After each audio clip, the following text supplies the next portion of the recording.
Evangelho de Marcos, capítulo 1. As boas notícias acerca de Jesus Cristo, a mensagem, começam aqui, seguindo ao pé da letra o livro do profeta Isaías. Observem com atenção. Enviei meu mensageiro adiante de vocês. Ele preparará a estrada para vocês. Trovão no deserto, preparem-se para a chegada de Deus. Tornem o caminho plano e reto. João o Batista apareceu no deserto pregando um batismo de mudança de vida que leva ao perdão dos pecados. As pessoas se atropelavam para ir a ele, desde a Judéia e Jerusalém, e enquanto confessavam seus pecados, eram batizadas por ele no Rio Jordão, como sinal de uma vida transformada. João vestia uma túnica de pelo de camelo, amarrada à cintura por um cinto de couro. Alimentava-se de gafanhotos e mel silvestre. Sua pregação era esta: o mais importante está por vir. O protagonista deste drama, perante o qual sou um simples figurante, mudará a vida de vocês. Eu os batizo aqui no rio, mudando a velha vida de vocês pela vida no reino. O batismo dele, com o Espírito Santo, irá mudá-los de dentro para fora. Nessa época, Jesus de Nazaré apareceu na Galileia e foi batizado por João no Jordão.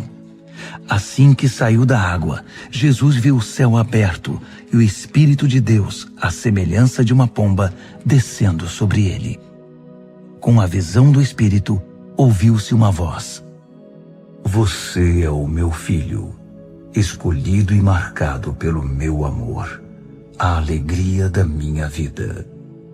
Imediatamente o Espírito guiou Jesus ao deserto. Durante 40 dias e noites, ele foi testado por Satanás. Animais selvagens eram sua companhia e os anjos tomavam conta dele. Depois que João foi preso, Jesus mudou-se para a Galileia e ali pregava: O tempo é agora. O reino de Deus está aqui. Mudem de vida e creiam na mensagem. Caminhando pela praia do mar da Galileia, Jesus avistou Simão e seu irmão André pescando com redes. Era nisso que trabalhavam. Jesus convidou-os: Venham comigo. Vou fazer de vocês um novo tipo de pescadores. Vou mostrar como pescar pessoas em vez de peixes. Sem fazer uma pergunta, eles simplesmente largaram as redes e foram com ele. Alguns metros adiante, perto da praia, ele viu os irmãos Tiago e João, filhos de Zebedeu, que estavam no barco consertando as redes. Jesus fez aos dois a mesma proposta. Imediatamente, eles deixaram seu pai, Zebedeu, o barco e os empregados, e o acompanharam. Eles entraram em Cafarnaum. Quando o sábado chegou, Jesus foi logo para a sinagoga e passou o dia lá ensinando. O povo ficou admirado com seu ensino objetivo e confiante, sem os sofismas e as citações usados pelos líderes religiosos. De repente, estando ele ainda na sinagoga, a reunião foi interrompida por um homem extremamente perturbado, que gritava: O que você veio fazer aqui conosco, Jesus? Sei o que você veio fazer aqui, Nazareno. Você é o Santo de Deus e veio aqui para nos destruir. Jesus ordenou: Quieto, saia dele. O espírito perturbador agitou o homem, protestou em voz alta e saiu. Os ouvintes impressionados cochichavam entre si: O que está acontecendo aqui? Um novo ensinamento com demonstração prática. Ele consegue calar espíritos demoníacos imundos e ainda os expulsa. A notícia correu rapidamente e todos na Galileia ficaram sabendo do incidente. Jesus saiu da sinagoga e foi para a casa de Simão e André, acompanhado por Tiago e João.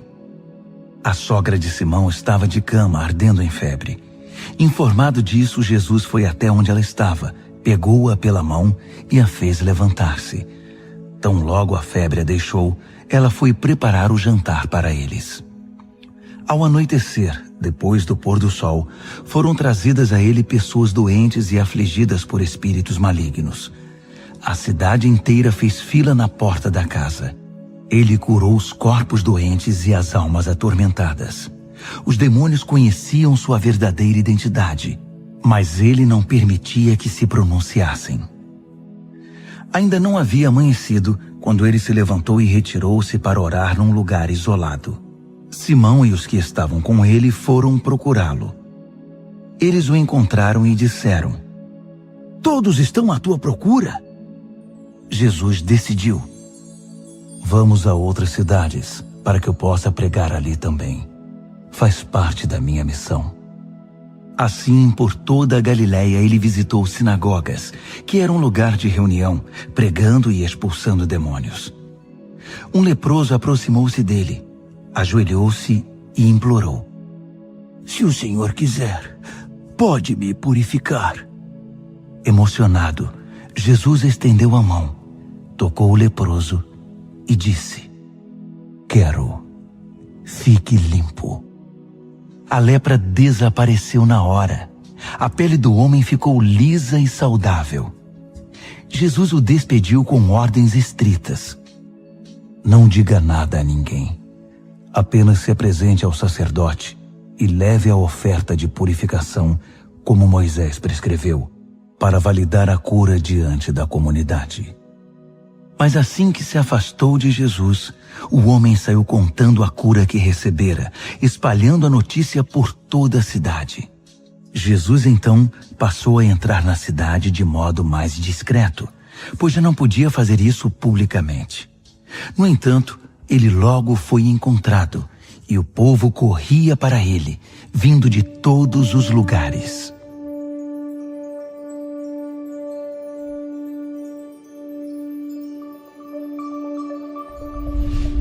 Marcos, capítulo 2. Passados alguns dias, Jesus voltou para Cafarnaum, e a notícia de que ele havia voltado logo se espalhou. Uma multidão se formou, bloqueando a entrada da casa, de modo que ninguém podia entrar ou sair. Ele estava ensinando a palavra, quando 4 homens apareceram, carregando um paralítico. Eles não conseguiram entrar por causa da multidão. Por isso removeram parte do telhado e desceram o paralítico em sua maca. Impressionado com tanta fé, Jesus disse ao paralítico: "Filho, eu perdoo os seus pecados." Alguns líderes religiosos que estavam presentes começaram a cochichar entre si: "Ele não pode falar assim. Que blasfêmia! Só Deus pode perdoar pecados." Jesus sabia o que eles estavam pensando e perguntou: "Por que se mostram céticos? O que acham que é mais fácil? Dizer, eu perdoo os seus pecados, ou levante-se, pegue sua maca e comece a andar? Pois bem, para que fique claro que sou o Filho do Homem e estou autorizado a fazer uma coisa e outra."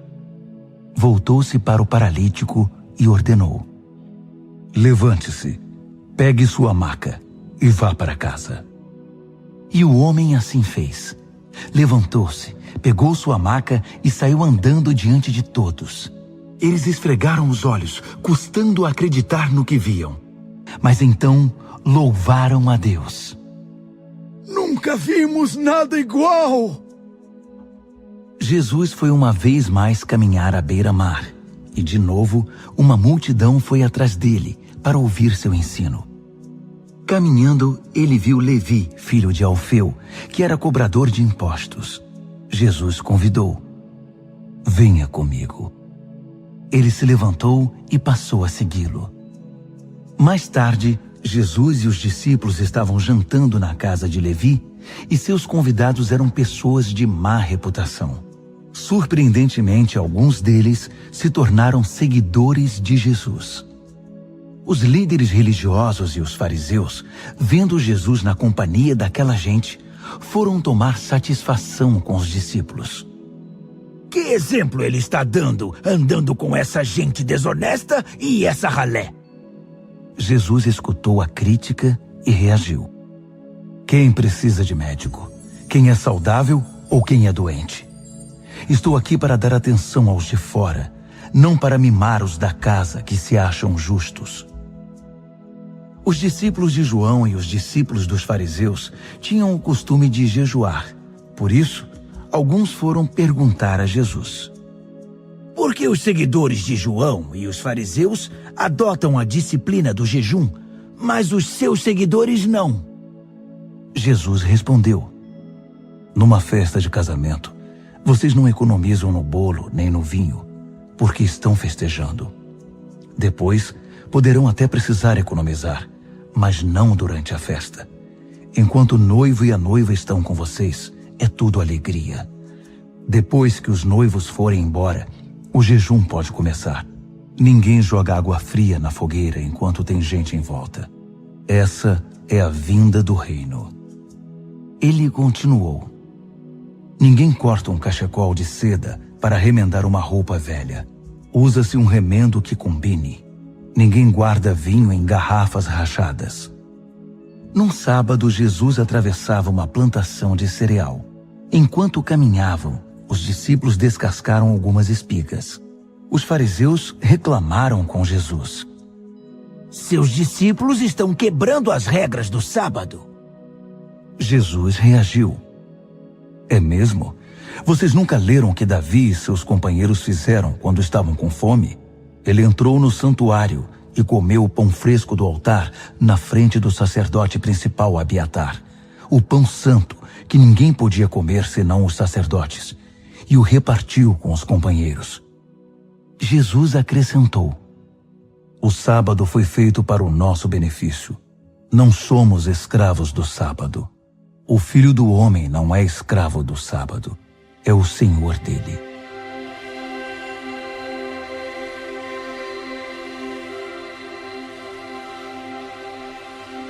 Marcos, capítulo 3. Depois disso, ele voltou à sinagoga, e estava ali um homem que tinha uma das mãos aleijada. Os fariseus estavam de olho para ver se ele iria curá-lo, quebrando o sábado. Ele disse ao homem da mão aleijada: fique aqui, onde todos possam vê-lo. Então ele perguntou aos presentes: que atitude é coerente com o sábado? Fazer o bem ou o mal? Ajudar as pessoas ou deixá-las sem ajuda? Ninguém disse nada. Ele os encarou um a um, indignado com a religiosidade inflexível deles, e então ordenou ao homem: estenda a mão. Ele a estendeu. Ela ficou perfeita. Os fariseus se retiraram imediatamente, discutindo como unir forças com os partidários de Herodes para acabar com Jesus. Jesus partiu com seus discípulos para o mar, só para sair dali. Mas uma multidão imensa foi atrás dele.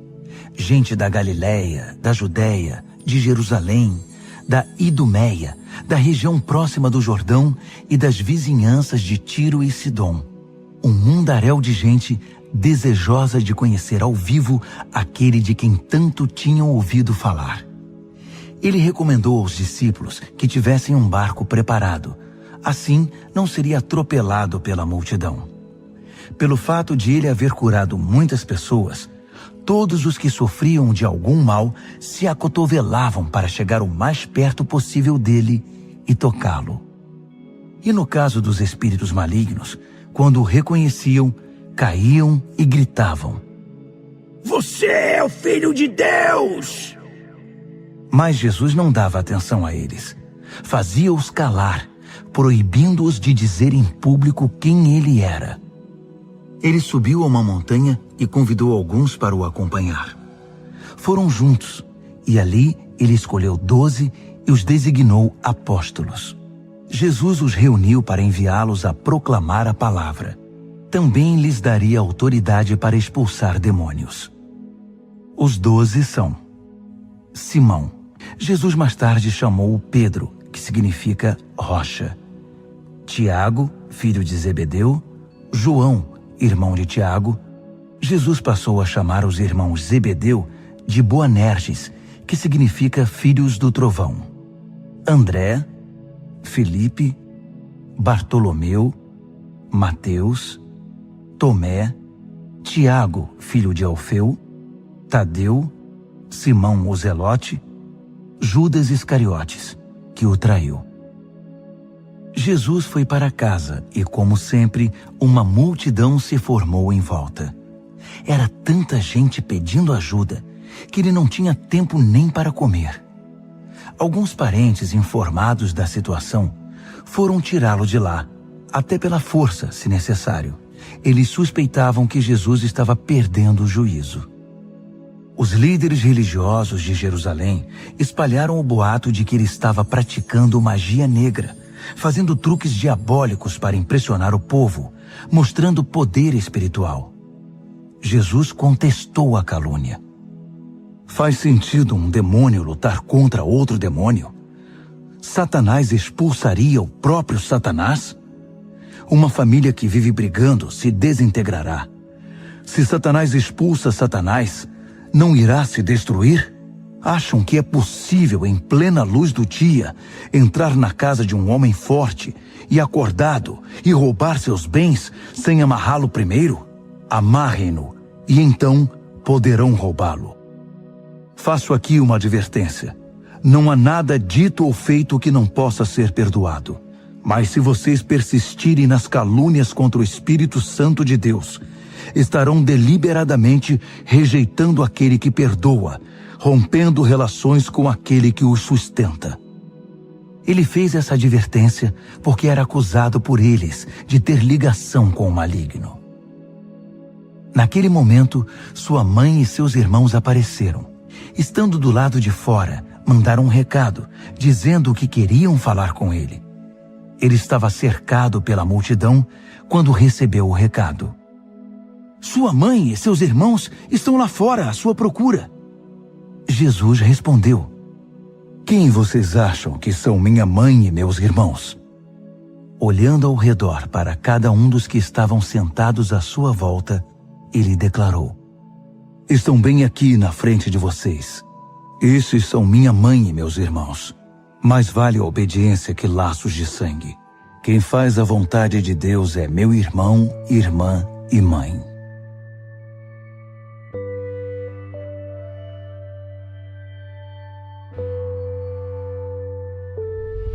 Marcos, capítulo 4.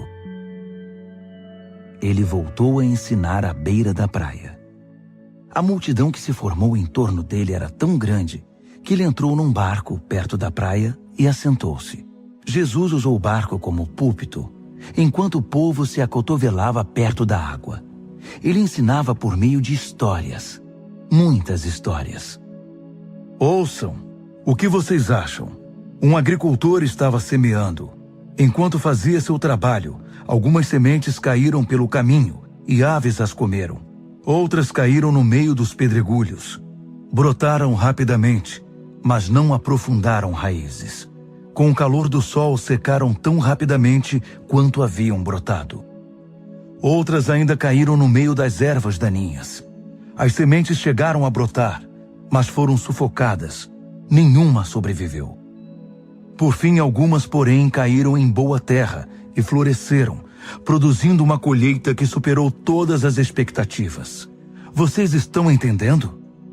Quando eles ficaram sozinhos, os que eram mais chegados a ele, além dos 12, pediram que ele explicasse a história. Ele disse: Vocês têm o privilégio de conhecer melhor o reino de Deus. Conhecem as suas verdades. Mas para aqueles que ainda não podem ver, tudo é dito por meio de histórias, a fim de guiá-los a discernimentos mais profundos. Essas pessoas são assim. Seus olhos estão abertos, mas não veem nada. Seus ouvidos estão abertos, mas não entendem uma palavra. Recusam-se a voltar-se para Deus para receber perdão. Ele continuou: Entenderam o objetivo da história? Todas as minhas histórias têm o mesmo propósito. O agricultor planta a palavra. Alguns são como a semente que cai à beira do caminho. Assim que ouvem a palavra, Satanás arranca o que foi plantado neles. Outros são como a semente que cai no meio dos pedregulhos. Ouvem a palavra e a recebem com grande entusiasmo. Mas assim como a palavra não cria raízes, a emoção passa ou surge alguma dificuldade, não sobra nada. A semente lançada no meio das ervas daninhas é aquele que ouve a mensagem do reino, mas é vencido pela preocupação e pela ilusão de manter o que tem e de ganhar mais. A mensagem é sufocada e não sobra nada. A semente lançada na terra boa é a pessoa que ouve a palavra e a abraça, e a colheita supera todas as expectativas. Jesus continuou: alguém compra uma lâmpada para pôr debaixo do tanque ou debaixo da cama? O que se faz não é colocá-la numa prateleira? Nós não estamos guardando segredos, nós os estamos revelando. Não estamos escondendo nada, mas tornando público. Vocês estão entendendo? Ouçam bem o que estou dizendo. Fiquem atentos quando algum espertalhão ensinar que vocês podem vencer na vida por vocês mesmos. Dar é o caminho, não ganhar. Generosidade produz generosidade. A avareza empobrece. Então Jesus disse: o reino de Deus é como sementes lançadas num campo por um homem. Ele vai dormir e se esquece do que fez. A semente brota e cresce, mas ele nem imagina como isso ocorre. A terra dá conta de tudo, sem a ajuda dele. Primeiro o caule, depois a espiga e por fim o grão. Quando o grão está maduro, ele o colhe.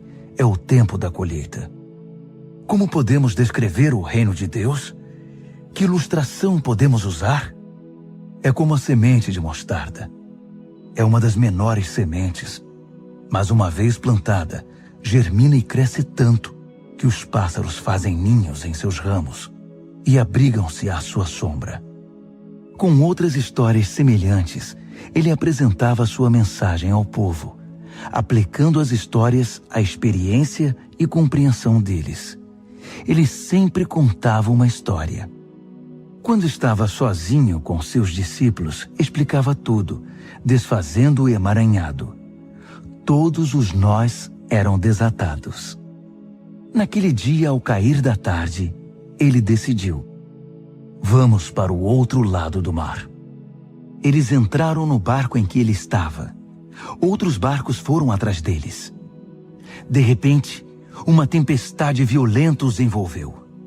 As ondas invadiam a embarcação, ameaçando afundá-la, enquanto Jesus, com a cabeça sobre um travesseiro, dormia na popa do barco.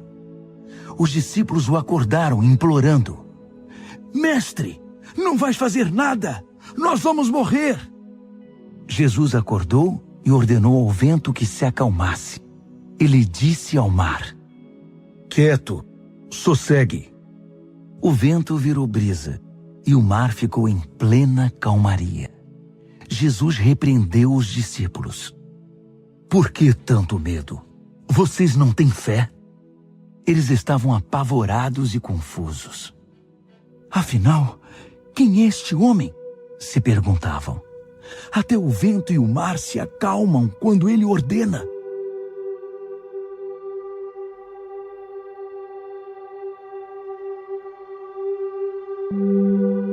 Marcos, capítulo 5. Eles chegaram ao outro lado do mar, na terra dos Gerazenos. Assim que Jesus saiu do barco, um louco, vítima de demônios, saiu do cemitério e correu para ele. O homem vivia no meio das sepulturas. Ninguém conseguia prendê-lo. Era impossível acorrentá-lo ou amarrá-lo. Ele fora amarrado muitas vezes com cordas e correntes, mas quebrava as correntes e arrebentava as cordas. Ninguém era forte o bastante para subjugá-lo. Noite e dia, vagava entre as tumbas e pelas colinas, gritando e cortando o próprio corpo com pedras pontiagudas. Quando ele viu Jesus, correu na direção dele e curvou-se reverentemente. Depois, rugiu em protesto: o que queres comigo, Jesus, Filho do Deus Altíssimo? Em nome de Deus, não me perturbes. Jesus havia ordenado ao espírito maligno: fora, saia deste homem. Jesus perguntou: "Diga-me seu nome." Ele respondeu: "Meu nome é Multidão, pois somos muitos." Em desespero, implorou a Jesus que não o expulsasse daquela região. Uma grande manada de porcos estava pastando numa colina perto dali. Os demônios então suplicaram a Jesus: "Manda-nos para os porcos, permita que vivamos neles." Jesus permitiu. Mas aos porcos aconteceu pior do que ao homem. Enlouquecidos, correram, pularam de um penhasco, caíram no mar e se afogaram. Aterrorizados, os que cuidavam dos porcos saíram em disparada e contaram o incidente na cidade e na região. Todos queriam ver de perto o que havia acontecido. Eles encontraram Jesus e viram um louco assentado, usando roupas decentes e em perfeita saúde, não mais como alguém fora do juízo. Os que haviam presenciado a cena contaram aos outros o que acontecera ao endemoniado e aos porcos. No princípio, os curiosos ficaram impressionados. Depois, ficaram revoltados por causa dos porcos que haviam perdido e imploraram a Jesus que saísse dali e nunca mais voltasse. Jesus estava indo para o barco e o homem que fora liberto dos demônios pediu para acompanhá-lo, mas o mestre não o permitiu. Em vez disso, aconselhou: "Vá para casa, para seu povo. Conte-lhes o que o mestre, num gesto de misericórdia, fez por você." O homem voltou e, na área das 10 cidades, dava testemunho do que Jesus havia feito por ele. Ele se tornou o assunto da cidade. Após a travessia, uma imensa multidão formou-se à beira-mar. Um dos líderes da sinagoga, chamado Jairo, foi falar com Jesus. Ajoelhou-se diante dele e suplicou: "Minha filhinha está à beira da morte. Vem comigo e impõe as mãos sobre ela para que melhore." Jesus foi com ele, e a multidão inteira os acompanhou, apertando-o e empurrando-o. Uma mulher que estava sofrendo de hemorragia havia 12 anos ouviu falar de Jesus. Muitos médicos haviam tratado dela, mas sem sucesso. Levaram todo o seu dinheiro e a deixaram pior que antes. Ela esgueirou-se por trás dele e tocou sua roupa. Ela pensava: "Basta eu tocar em sua roupa para ficar boa." No momento em que o tocou, a hemorragia parou. Ela pôde sentir a mudança. Sabia que estava livre daquele mal. No mesmo instante, Jesus sentiu que dele saíra poder. Voltou-se para a multidão e perguntou: "Quem tocou minha roupa?" Os discípulos disseram: "Como assim? A multidão empurra e aperta de todo lado, e o Senhor quer saber quem o tocou?" Mas ele insistiu, olhando ao redor para ver quem o tocara. A mulher, sabendo o que havia acontecido e que o havia tocado, tremendo de medo, ajoelhou-se diante dele e contou toda a história. Jesus lhe disse: "Filha, você se arriscou por causa da sua fé e agora está curada. Tenha uma vida abençoada. Seja curada da sua doença." Enquanto ele ainda falava, algumas pessoas chegaram da casa do líder da sinagoga e informaram: "Sua filha morreu. Por que continuar incomodando o mestre?" Ouvindo o que diziam, Jesus tranquilizou o homem: "Não dê atenção a eles. Apenas confie em mim." Ele não permitiu que ninguém fosse com ele, exceto Pedro, Tiago e João. Entraram na casa, abrindo caminho entre os fofoqueiros, sempre ávidos por uma novidade, e pelos vizinhos que haviam trazido comida. Jesus foi ríspido com eles: "Por que todo esse falatório e essa choradeira sem sentido? A criança não está morta, está dormindo." As pessoas na casa zombavam dele, achando que ele não sabia o que estava dizendo. Contudo, Jesus dispensou todos eles, chamou o pai e a mãe da criança e seus companheiros e entrou no quarto da menina. Segurando a mão dela, ordenou: "Talita, cumi", que significa: "Menina, levante-se."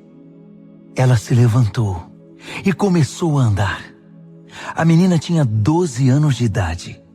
Os pais, obviamente, não continham a alegria, mas Jesus deu ordens estritas para que não contassem nada a ninguém e ordenou: deem a ela alguma coisa para comer.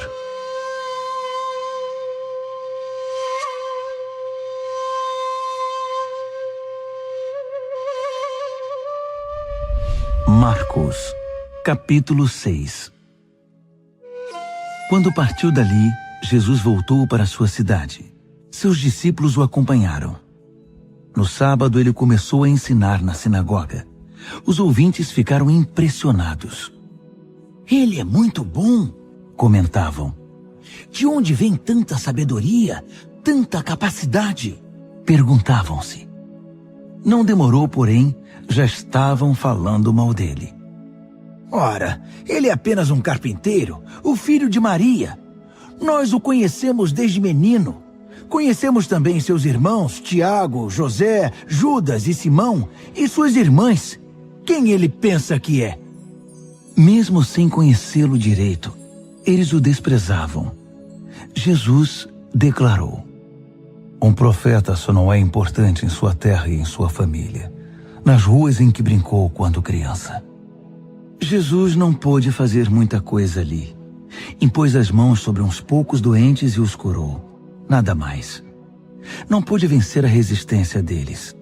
Assim decidiu visitar as outras cidades, ensinando o povo. Jesus convocou os 12 e enviou-os em duplas. Deu-lhes autoridade e poder para enfrentar a oposição maligna, além das seguintes instruções: não pensem que precisarão de muito equipamento para cumprir a missão. Vocês são o equipamento. Nada de depender do dinheiro. Sejam simples. Nada de hospedagem de luxo. Hospedem-se num lugar simples e contentem-se com isso. Se não forem bem recebidos e se não os ouvirem, retirem-se sem estardalhaço, sem fazer cena. É hora de dar de ombros e continuar o caminho. Então eles partiram. Em alegre tom de urgência, anunciaram uma mudança radical de vida. Por onde passaram, expulsaram demônios e levaram saúde aos doentes, ungindo o corpo e curando a alma. Herodes tinha conhecimento de tudo isso, porque o nome de Jesus estava na boca de todo mundo. O rei dizia: esse deve ser João o Batista, que voltou dos mortos. Por isso é capaz de fazer milagres. Outros discordavam. Não, é Elias. Outros ainda opinavam. É um profeta, exatamente como os profetas dos tempos antigos. Herodes, porém, insistia. Tenho certeza de que é João. Eu o decapitei e agora ele está de volta, vivo. Esse Herodes foi aquele que mandara que João fosse preso e acorrentado por causa de Herodias, mulher de seu irmão Filipe. Pois João havia irritado Herodes por denunciar o adultério do rei. Fervendo de raiva, ela queria matá-lo, mas não ousou fazê-lo porque Herodes respeitava João. Convencido de que ele era um homem santo, o rei dispensava-lhe um tratamento especial. Sempre que o ouvia, sentia-se culpado. Mesmo assim, apreciava a palavra de João. Entretanto, chegou um dia especial, o aniversário de Herodes. Ele convidou toda a elite da Galileia, toda a nobreza. A filha de Herodias entrou no salão do banquete e dançou para os convidados. Ela encantou Herodes e todos os convidados. O rei disse à moça: peça-me qualquer coisa, darei o que você quiser. Entusiasmado, acrescentou: juro que divido meu reino com você se me pedir. Ela foi consultar sua mãe. O que devo pedir? Peça a cabeça de João, o Batista, foi a resposta. Empolgada, ela correu até o rei e pediu: quero a cabeça de João, o Batista, numa bandeja, e quero agora. O pedido deixou o rei abalado, mas para não perder o prestígio diante dos convidados, concedeu o que ela desejava. Ordenou que o carrasco fosse à prisão e trouxesse a cabeça de João. ele cortou a cabeça de João e trouxe-a numa bandeja. Entregou-a à moça, que a levou para sua mãe. Quando os discípulos de João souberam do fato, foram buscar o corpo e lhe deram um sepultamento digno. Os apóstolos voltaram de sua missão e relataram a Jesus tudo o que haviam feito e ensinado. Jesus disse: "Venham, vamos parar e descansar um pouco." Era tanta gente indo e vindo que eles não tinham tempo nem para comer. Eles entraram no barco e foram para um lugar mais tranquilo. Entretanto, alguém os viu partindo, e a notícia se espalhou. Muita gente saiu correndo das cidades vizinhas e chegou ao lugar de destino antes deles. Quando Jesus saiu do barco, uma multidão imensa o aguardava. Ao ver todo aquele povo, ele ficou comovido. Afinal, eram como ovelhas sem pastor. Ele imediatamente pôs-se a ensiná-los. Já no cair da tarde, os discípulos viram que Jesus estava se alongando e o interromperam. "Estamos no meio do nada e está ficando tarde. Despede o povo para que eles saiam e consigam o que comer nas redondezas." Jesus respondeu: "Vocês vão dar comida a eles." Eles perguntaram: "É sério? Mesmo que gastemos uma fortuna?" Mas ele não estava brincando. "Quantos pães vocês têm? Verifiquem." Não demorou para saberem. 5 pães e 2 peixes, informaram. Jesus mandou que todos se assentassem em grupos de 50 ou de 100 na grama verde. Ele tomou os 5 pães e os 2 peixes, olhou para o céu, orou, abençoou o pão, partiu-o e entregou tudo aos discípulos, que por sua vez o repartiram com o povo. Ele fez o mesmo com o peixe. Todos comeram e ficaram satisfeitos. Os discípulos recolheram 12 cestos de sobras, e os que participaram da refeição foram cerca de 5.000. Terminada a refeição, Jesus insistiu em que os discípulos entrassem no barco e fossem para Betsaida, enquanto ele despedia o povo. Em seguida, ele subiu a uma montanha para orar. Tarde da noite, o barco já estava longe, e Jesus ainda estava em terra. Ele podia ver a dificuldade de seus companheiros com os remos, pois o vento estava contra o barco. Por volta das 4 horas da madrugada, Jesus foi na direção deles, andando sobre o mar. E quando se aproximou e eles o viram, pensaram que fosse um fantasma e gritaram apavorados. Jesus tratou de tranquilizá-los. "Calma, sou eu. Não tenham medo." Assim que ele entrou no barco, o vento cessou. Eles ficaram perplexos, coçando a cabeça e tentando entender tudo o que havia acontecido. Não haviam entendido o que ele fizera na hora da refeição. Estavam com o coração endurecido. Concluíram a travessia, ancoraram o barco em Genezaré e lá o deixaram. Assim que pisaram em terra, a notícia rapidamente se espalhou. O povo correu até onde eles estavam, trazendo doentes em macas. Para onde quer que ele fosse, aldeia, cidade ou rota de comércio, os doentes eram levados até um local público. Eles imploravam que Jesus lhes permitisse tocar pelo menos na orla de sua roupa. E todos que a tocavam eram curados.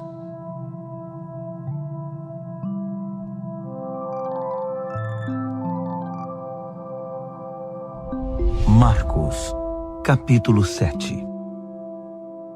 Os fariseus e alguns líderes religiosos, vindos de Jerusalém, reuniram-se à volta dele para reclamar que os discípulos dele eram negligentes com as purificações rituais antes das refeições. Os fariseus e judeus em geral jamais participariam de uma refeição sem primeiro proceder ao ritual da lavagem das mãos, principalmente se tivessem chegado da feira, para não mencionar como limpavam canecas, panelas e outras vasilhas. Os fariseus e os líderes religiosos perguntaram: "Por que seus discípulos desrespeitam as leis, fazendo as refeições sem lavar as mãos?" Jesus reagiu: Isaías estava certo a respeito de enganadores como vocês. Ele acertou em cheio. Esse povo faz um grande show, dizendo as coisas certas, mas o coração deles não está nem aí para o que dizem. Fazem de conta que me adoram, mas é tudo encenação. Eles me usam apenas como desculpa para ensinar o que se adapta ao seu gosto, alterando o mandamento de Deus e sempre adotando modismos. Ele continuou: que conveniente, não? Vocês se livram do mandamento de Deus para seguir os modismos religiosos sem serem incomodados. Moisés disse claramente: respeitem seu pai e sua mãe. Disse também: quem desrespeitar o pai ou a mãe será morto. Mas vocês driblam um mandamento, alegando que é perfeitamente aceitável dizer ao pai ou à mãe: vou ofertar a Deus a ajuda financeira que eu deveria dar a vocês. Assim, vocês se livram da obrigação que têm para com os pais.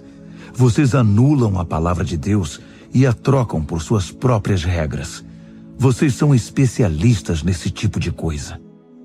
Dirigindo-se à multidão, ele acrescentou: ouçam agora, todos vocês. Prestem bastante atenção. Não é o que vocês comem que contamina a vida. É o que sai de vocês. Essa é a verdadeira contaminação. Ele voltou para casa depois de falar à multidão e seus discípulos disseram: não entendemos. O Senhor poderia nos explicar? Jesus respondeu: vocês também? Será que não entendem? Não sabem que o que se come não pode contaminar ninguém?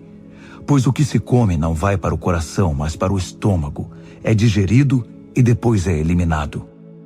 Com isso, Jesus desafiou as minuciosas leis dietéticas dos judeus, afirmando que todos os alimentos podem ser comidos.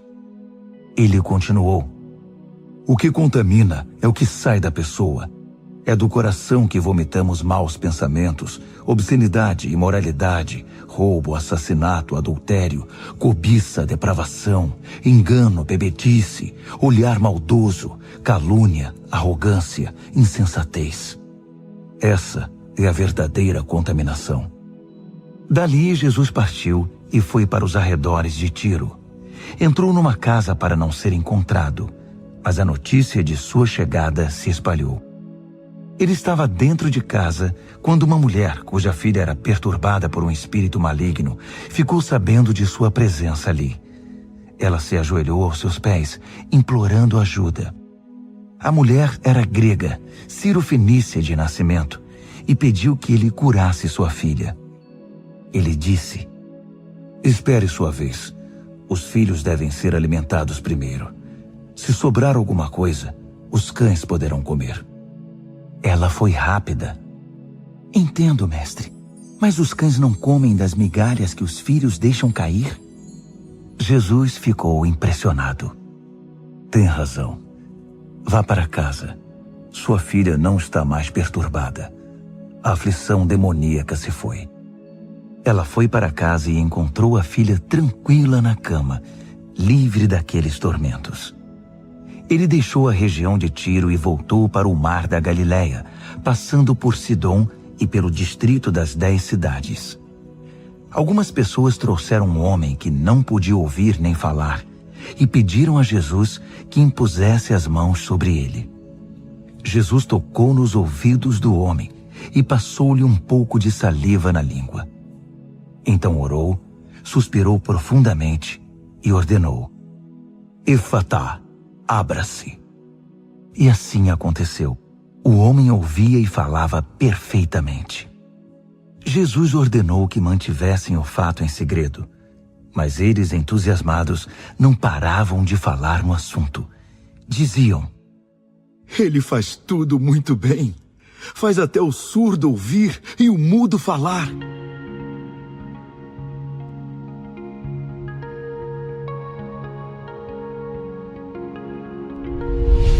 Marcos, capítulo 8. Foi na mesma ocasião que Jesus outra vez se viu diante de uma multidão faminta. Ele chamou seus discípulos e disse: Estou com o coração partido por causa desta gente. Há 3 dias estão comigo e não tenho o que comer. Não posso mandá-los embora com fome. Vão acabar desmaiando no caminho.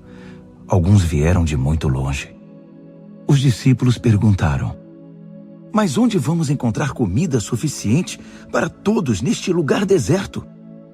Jesus perguntou: Quantos pães vocês têm? 7 pães, informaram. Jesus então mandou que o povo se assentasse. Depois de ter dado graças, tomou os 7 pães, partiu-os e entregou-os aos discípulos para que os repartissem com o povo. Havia também alguns peixes. Ele abençoou os peixes e ordenou aos discípulos que os repartissem de igual modo. Todos comeram à vontade, e foram necessários 7 grandes cestos para recolher as sobras.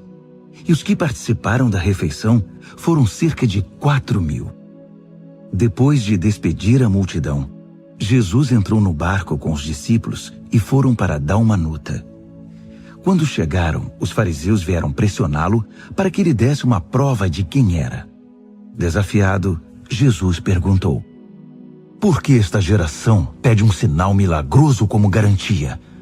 A verdade é que vocês não terão sinal nenhum. Dali ele voltou para o barco e dirigiu-se para o outro lado do mar. Os discípulos, porém, esqueceram-se de levar pão, exceto por um pedaço.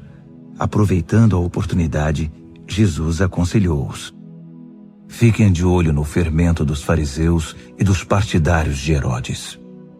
Pensando que ele os repreendia por haverem esquecido o pão, começaram a culpar um ao outro.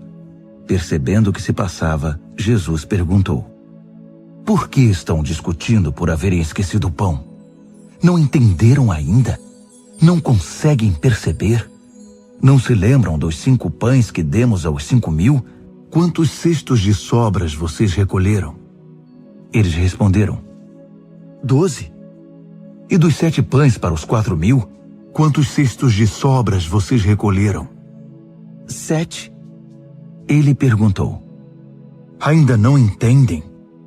Ao chegarem eles a Betsaida, algumas pessoas trouxeram um cego e pediram a Jesus que o tocasse.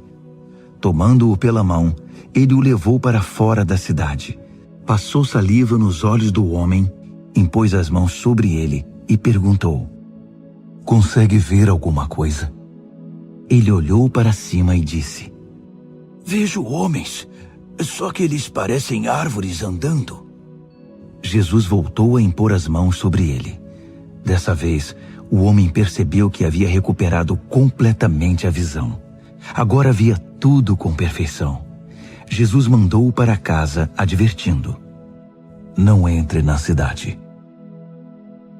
Jesus e seus discípulos visitaram as cidades ao redor de Cesareia de Filipe. Enquanto caminhavam, ele perguntou: Quem o povo diz que eu sou? Eles responderam: Alguns pensam que é João o Batista, outros acham que é Elias. Há quem pense que é algum dos profetas. Ele insistiu: E vocês, quem acham que eu sou? Pedro declarou: Tu és o Cristo, o Messias. Jesus pediu que guardassem segredo, que não dissessem nada a ninguém. Em seguida, resolveu explicar algumas coisas. É necessário que o Filho do Homem seja maltratado, levado a julgamento e declarado culpado pelos líderes do povo, sacerdotes e líderes religiosos. Que seja morto e 3 dias depois ressuscite. Ele falava de modo simples e claro para que todos entendessem. Pedro, porém, protestou, segurando-lhe o braço. Vendo que os discípulos hesitavam em aceitar os fatos, Jesus repreendeu Pedro. Pedro, saia do meu caminho. Fora, Satanás. Você não tem ideia de como Deus trabalha. Reunindo uma multidão e seus discípulos, Jesus disse: Quem quiser seguir-me, tem de aceitar minha liderança. Quem está na garupa não pega na rédea. Eu estou no comando. Não fujam do sofrimento. Abracem-no. Sigam-me e mostrarei a vocês como agir.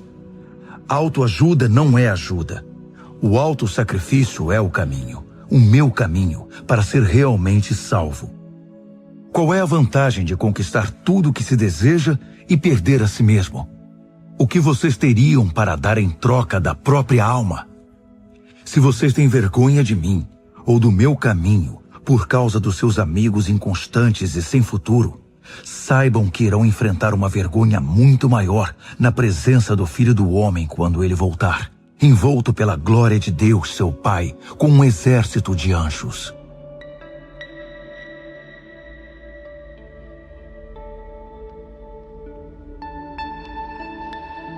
Marcos, capítulo 9. Então ele foi para casa dizendo: Não é sonho. Alguns de vocês aqui verão tudo isso acontecer. O reino de Deus chegando com força total. 6 dias depois, 3 dos discípulos viram isso acontecer. Jesus levou Pedro, Tiago e João a um alto monte. Ali sua aparência mudou diante deles. Suas roupas brilhavam intensamente, de uma brancura tal que ninguém seria capaz de produzir. De repente, eles perceberam que Elias e Moisés estavam ali também, conversando com Jesus. Então Pedro interrompeu a conversa. Rabi, que grande momento! Que tal se construíssemos 3 memoriais na montanha? Um para o Senhor, um para Moisés e um para Elias. Ele falava sem pensar, apavorado e maravilhado com o que via. Naquele instante, uma nuvem brilhante os envolveu, e da nuvem ouviu-se uma voz. Este é meu filho, marcado pelo meu amor. Ouçam-no. No minuto seguinte, os discípulos olharam ao redor, esfregando os olhos. Não estavam vendo mais ninguém a não ser Jesus. Enquanto desciam a montanha, Jesus os fez prometer que guardariam o segredo. Não digam nada a ninguém sobre o que viram, até que o Filho do Homem levante-se dos mortos. Mas eles ficaram imaginando o que significaria levantar-se dos mortos. Eles fizeram uma pergunta. Por que os líderes religiosos dizem que Elias tem de vir primeiro? Jesus explicou. Elias vem para deixar tudo pronto. A verdade, porém, é que Elias já veio, mas eles não o reconheceram. Eles o desprezaram, assim como irão tratar o Filho do Homem. De acordo com as Escrituras, ele sofrerá terrivelmente, será torturado e tratado com desprezo. Quando desceram a montanha para se reunir aos outros discípulos, viram-se rodeados por uma multidão imensa que debatia com os líderes religiosos. Assim que viu Jesus, o povo ficou animado. Correram para ele e o saudaram. Ele perguntou: O que está acontecendo? Por que toda esta agitação? Um homem da multidão respondeu: Mestre, eu trouxe meu filho que foi deixado mudo por um demônio. Toda vez que o demônio se aposta dele, joga-o ao chão. O menino baba, arranja os dentes e fica rígido como uma tábua. Falei com teus discípulos, esperando que o libertassem, mas não puderam. Jesus suspirou inconformado. Mas que geração! Vocês não conhecem Deus. Até quando vou ter de aguentar esse tipo de coisa? Quantas vezes ainda vou ter de passar por isso? Tragam o menino aqui. Eles o trouxeram. Quando o demônio viu Jesus, apossou-se do menino, que ficou babando e se contorcendo no chão. Jesus perguntou ao pai do menino: Há quanto tempo isso acontece? Desde que era pequeno. Muitas vezes o demônio o joga no fogo ou no rio para matá-lo. Se o Senhor puder fazer alguma coisa, tenha misericórdia e nos ajude. Jesus disse: Se eu puder, tudo é possível para quem tem fé. Assim que Jesus disse essas palavras, o pai do menino exclamou: Eu creio, mas me ajude a vencer as minhas dúvidas. Percebendo que a plateia ficava cada vez maior, Jesus deu ordens expressas ao espírito maligno. Espírito mudo e surdo, eu ordeno, sai dele e não volte. Com muito estardalhaço o espírito saiu. O menino estava pálido como um defunto, de modo que as pessoas começaram a dizer: Ele está morto! Mas tomando-o pela mão, Jesus o levantou. O menino ficou em pé. Depois que chegaram a casa, os discípulos perguntaram a Jesus: Por que não podemos expulsar o demônio? Ele respondeu: Não há outro meio de se livrar desse tipo de demônio, a não ser com oração. Saindo dali, viajaram pela Galiléia. Jesus não queria que ninguém soubesse de seu paradeiro, pois queria ensinar seus discípulos. Ele anunciou: o Filho do Homem está para ser traído por gente que não quer nada com Deus. Eles o matarão, mas 3 dias depois ele aparecerá, vivo. Eles não sabiam do que ele estava falando, mas tinham medo de perguntar. Eles foram para Cafarnaum. Já em casa, ele perguntou: o que vocês discutiam pelo caminho? O silêncio foi constrangedor, porque eles estavam discutindo sobre quem deles era o maior. Ele se assentou, chamou os 12 e disse: saibam que quem quiser ser o primeiro ficará por último e será servo de todos. Ele pôs uma criança no meio da sala e, pegando-a nos braços, disse: quem recebe uma dessas crianças como eu estou fazendo, recebe-me também. Mais que isso, recebe o próprio Deus que me enviou. Então, João disse a Jesus: Mestre, vimos um homem usando o teu nome para expulsar demônios e o impedimos, porque ele não é do nosso grupo. Jesus reprovou-os: não o impeçam. Ninguém pode usar meu nome para fazer algo bom e poderoso e no momento seguinte afastar-se de mim. Se ele não é inimigo, é aliado. Qualquer um que lhes der um copo d'água em meu nome está do nosso lado, e Deus levará isso em conta. Mas quem prejudicar esses que são como crianças, intimidando-os ou tirando proveito da simplicidade deles, logo irá desejar nunca ter feito isso. Seria melhor jogar-se no meio do mar com uma pedra amarrada ao pescoço. Se sua mão ou seu pé os atrapalha na caminhada com Deus, é melhor cortá-los e jogá-los fora. É preferível viver mutilado ou aleijado do que ter 2 mãos e 2 pés que o levem para a fornalha de fogo eterno. Se seu olho desvia sua atenção de Deus, arranque-o e jogue-o fora. É preferível viver com apenas um olho do que ter uma visão perfeita no fogo do inferno. Todos cedo ou tarde irão passar por um fogo purificador. Mas vocês serão preservados das chamas eternas. Por isso, preservem-se. Vivam sempre em paz.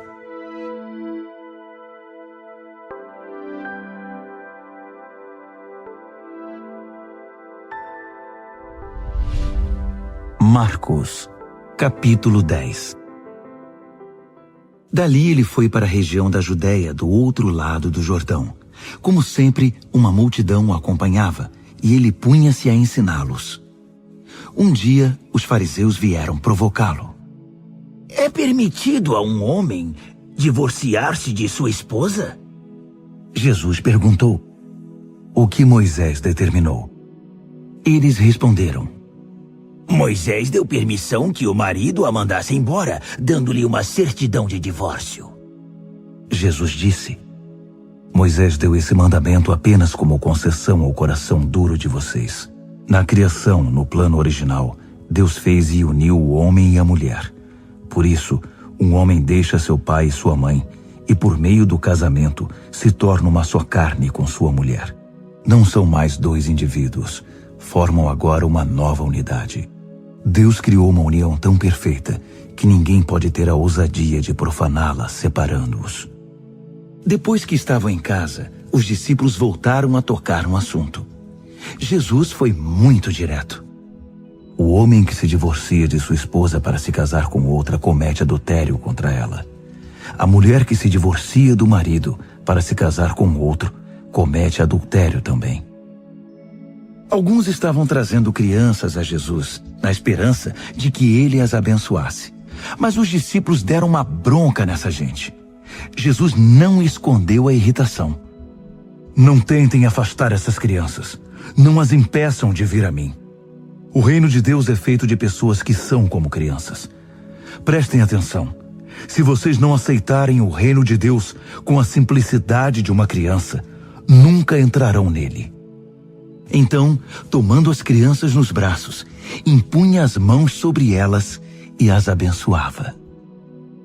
Jesus caminhava pela rua e um homem veio correndo, ajoelhou-se e perguntou: Bom mestre, que devo fazer para alcançar a vida eterna? Jesus perguntou: Por que você me chama bom? Ninguém é bom a não ser Deus. Você conhece os mandamentos. Não mate, não cometa adultério, não roube, não minta, não engane, honre seu pai e sua mãe. Ele disse: Mestre, faço tudo isso desde muito novo. Jesus olhou-o nos olhos e, cheio de amor por ele, disse: falta algo. Venda tudo o que você tem e dê aos pobres. Toda a sua riqueza então estará no céu. Depois venha me seguir. Foi um choque. Aquela era a última coisa que ele esperava ouvir. Assim, abatido, ele se foi. Sendo muito apegado aos seus bens, não queria abrir mão de tudo. Enquanto observava, Jesus disse aos seus discípulos: vocês fazem ideia de como é difícil para os ricos entrar no reino de Deus? Os discípulos foram pegos de surpresa, mas Jesus continuou: vocês não imaginam como é difícil. É mais fácil um camelo passar pelo fundo de uma agulha. Os discípulos ficaram chocados. Se é assim, quem tem chance? Perguntaram. Jesus olhou bem firme para eles e disse: ninguém tem chance se pensam que conseguirão pelo esforço próprio. A única maneira é deixar Deus agir. Só Ele tem o poder de fazer. Pedro então lhe disse: nós deixamos tudo para te seguir. Jesus disse: guardem isto. Ninguém que sacrifique casa, irmãos, irmãs, mãe, pai, filhos, propriedades, seja o que for, por minha causa e por causa da mensagem, sairá perdendo. Eles terão tudo de volta, multiplicado muitas vezes em casas, irmãos, irmãs, mães, filhos e propriedades, mas também em problemas. Terão ainda o prêmio da vida eterna. Aí está de novo a grande inversão. Muitos primeiros serão últimos, e muitos últimos primeiros. De volta à estrada, eles foram para Jerusalém. Jesus ia adiante, e eles o seguiam, confusos e um pouco amedrontados. Ele chamou os 12 e disse: ouçam-me com atenção. Estamos a caminho de Jerusalém. Quando chegarmos lá, o Filho do Homem será entregue aos mestres da lei e aos líderes religiosos. Eles irão condená-lo à morte. Eles o entregarão aos romanos, que irão zombar dele, cuspir nele, torturá-lo e matá-lo. Mas depois de 3 dias, ele se levantará vivo. Tiago e João, filhos de Zebedeu, foram falar com Jesus. Mestre, queremos que o Senhor faça algo por nós. Verei se posso fazer. Eles pediram: permite que tenhamos os lugares de maior honra na tua glória, um à tua direita e outro à esquerda. Jesus disse: vocês não fazem ideia do que estão pedindo. Vocês são capazes de beber do cálice que estou para beber e de receber o batismo que estou para receber? Sem dúvida, disseram eles. Por que não? Jesus disse: pensem nisto. Vocês vão mesmo beber o cálice que eu bebo e ser batizados com o meu batismo. Mas quanto aos lugares de honra, não é comigo. Isso já está decidido. Os outros 10 ouviram a conversa e ficaram indignados com Tiago e João. Então Jesus os reuniu para consertar a situação. Ele disse: vocês já devem ter notado como o poder sobe a cabeça dos governantes deste mundo, que logo se tornam tiranos. Vocês não devem agir assim. Quem quiser ser o maior deve se tornar servo. Quem quiser ser o primeiro deve se tornar escravo. É o que o Filho do Homem faz. Ele veio para servir, não para ser servido, e para dar a própria vida para salvar muita gente. Depois de passarem algum tempo em Jericó, Jesus saiu da cidade, seguido pelos discípulos e por uma multidão. E um mendigo cego chamado Bartimeu, filho de Timeu, estava sentado à beira do caminho. Quando ele soube que Jesus o Nazareno passava por ali, começou a gritar: Filho de Davi! Jesus! Misericórdia! Tem misericórdia de mim! Muitos tentaram fazê-lo calar, mas ele gritava ainda mais alto: Filho de Davi! Tem misericórdia de mim! Jesus parou e ordenou: Tragam-no aqui. Eles foram chamá-lo. Hoje é o seu dia. Ele está chamando você. Levante-se. Jogando longe sua capa, ele ficou em pé e foi até Jesus. Jesus perguntou: "O que você quer de mim?" O cego respondeu: Senhor, eu quero ver. "Siga seu caminho. Sua fé salvou e curou você", disse Jesus. No mesmo instante, ele recuperou a visão e seguia Jesus estrada fora.